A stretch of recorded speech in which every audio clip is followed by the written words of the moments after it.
мен сіздерге ол топтаманың ішінде не бар екенін толық айтып беремін. Безендіру көрнекіліктері барлығы Telegram каналда бар, тек шығарып ламинаттап іле берсеңіз болады. Көрнекі сынып топтамасына мен мынандай балалардың есімдерін осылай жасап салған болатынмын. Бұл біздің сынып немесе біз бір отбасымыз деп бір бұрышқа, бір қабырғаға осындай ортаға жазу жазып, жан-жағына балалардың есімдерін жабыстырып қоюға арналған идея.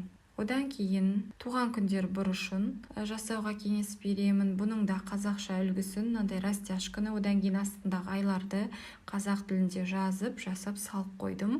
Оны да кішігірім бір бұрышқа әдемілеп безендіріп қойсаңыз болады. Үстіне туған күннің мен деген жазу, растяжка, астына айлар, айлардың ішіне сол айда туған күн иесінің есімін жазып қоясыз. Одан кейін аффирмация станциясы.